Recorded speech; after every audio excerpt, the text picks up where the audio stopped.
Con su permiso, señor presidente. Adelante. Compañeras y compañeros legisladores. Es el fin de un sexenio y nuestra nación vive en las diversas regiones que la conforman tiempos y realidades distintas.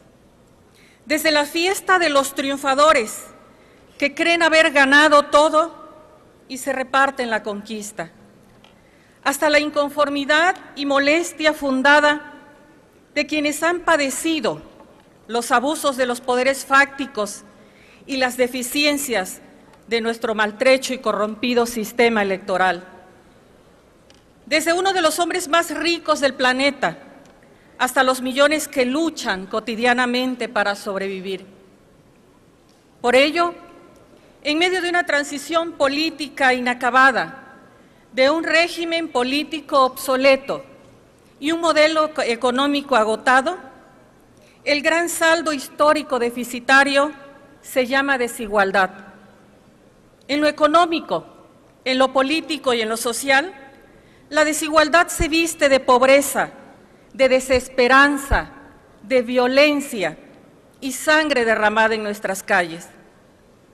Tenemos muchos años cumpliendo ejemplarmente la receta neoliberal y hoy nuestro país es cada vez menos competitivo, cada vez más pobre, cada vez más desigual. Las fiestas en el penthouse no dejan para el sótano ni migajas. Mientras la población ha crecido cerca del 2.3%, la economía lo ha hecho en promedio al 2% anual en todo el sexenio. Además de la desocupación que afecta a millones de mexicanos, hay 13.4 millones de personas que forman parte de la economía informal. A esto debemos sumar los más de 7 millones de ninis, a lo que la Administración Federal nunca logró dar respuesta a sus demandas. Es obvio que el modelo exportador de estancamiento con estabilidad fiscalmente subsidiado ha sido incapaz de generar los empleos y las oportunidades que México reclama. En este sexenio, de acuerdo con cifras del Coneval, entre 2006 y 2008, el número de personas pobres pasó de 4.5 a 52.3 millones, es decir, aumentó en 6.8 millones, mientras que de 2008 a 2010 se incrementó en 5.4 millones de personas. El saldo es un incremento en el número de pobres de 12.2 millones de personas. Como se puede apreciar, la pobreza en México no solo ha disminuido, sino que continúa en aumento. Entre más gasto público hay, más se genera pobreza, porque el dinero no llega a quienes más lo necesitan, sino a los más ricos. Muy pocas de las promesas del consenso de Washington se han cumplido. Apertura comercial, liberalización, privatización, equilibrios macro y reducción del Estado son aún, después de tantos fracasos, las divisas del flanco neoliberal. Lo más que aceptan reafirmando que la receta es buena es que no la hemos aplicado bien.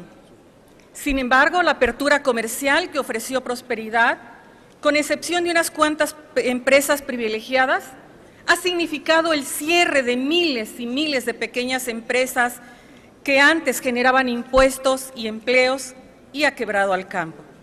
Hoy somos una de las economías más abiertas del mundo y una de las menos competitivas. Mostramos orgullosos cifras de comercio internacional, pero no decimos que antes tenemos que importar mucho más de la mitad que exportamos. La liberalización ha mostrado que desregular y trasladar al mercado responsabilidades que solo competen al Estado se traduce en mecanismos que privatizan las ganancias y socializan las pérdidas. La crisis del 2008 es un monumento global a la avaricia y a la apropiación por unos cuantos de los ahorros de muchos. El proceso de privatización nos ha llevado al malbaratar o debilitar instrumentos de alto impacto social. La apuesta de que los mercados se autocorrigen ha sido, es y será una fantasía de la teoría económica, Por otra parte, se celebra el logro de equilibrios macroeconómicos. Desde luego que nadie quiere regresar a los años de inflación desbocada, de déficit impagables, de excesos estatistas. Pero la pregunta de fondo es, ¿a quién le sirve hoy todo eso? ¿Se traduce en empleos, en menos pobreza, en más oportunidades? ¿Es mejor educación? ¿En creciente investigación y desarrollo científico? La respuesta es obviamente no. Y finalmente el núcleo de la receta neoliberal, el abandono de las funciones trascendentes del Estado, abdicar a favor de los poderosos. Perdimos mucho tiempo en la discusión de cuánto Estado, debatimos tamaños, funciones, tareas, y mientras tanto el Estado mexicano perdió instrumentos, fortaleza y vulneró su compromiso más importante, su compromiso social. Hoy tenemos un Estado postrado frente a los más ricos y frente a las bandas que se disputan a tiros las maltrechas regiones de México. Un Estado incapaz de cumplir su primer deber, que es la protección de la vida y el patrimonio de los mexicanos. Un Estado que ha permitido que los gobiernos reduzcan su responsabilidad social al reparto electoral de recursos asistenciales. Pavimentamos y alumbramos las calles de los pobres, pero en las casas pervive el ciclo interminable de la pobreza, cuando hay más de 160,000 millones de dólares que no se ponen a trabajar a favor de la sociedad. Es por ello indispensable regresar al Estado su fortaleza y su compromiso con lo social. Nadie invoca regresos a la autarquía económica o a los excesos del estatismo arcaico. Cuando hablamos del Estado, son muchas las reacciones adversas. La mayor parte se alimentan de las fallas del viejo modelo nacional.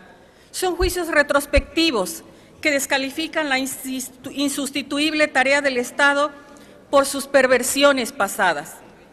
Nadie habla de regresar a ese viejo modelo, pero es evidente que las naciones que hoy prosperan, los BRICS, Brasil, Rusia, India y China, por ejemplo, tienen un Estado activo, aliado a fondo con el sector empresarial, promotor de la investigación y el desarrollo científico, regulador firme de los desequilibrios de los mercados, pertinente y moderno.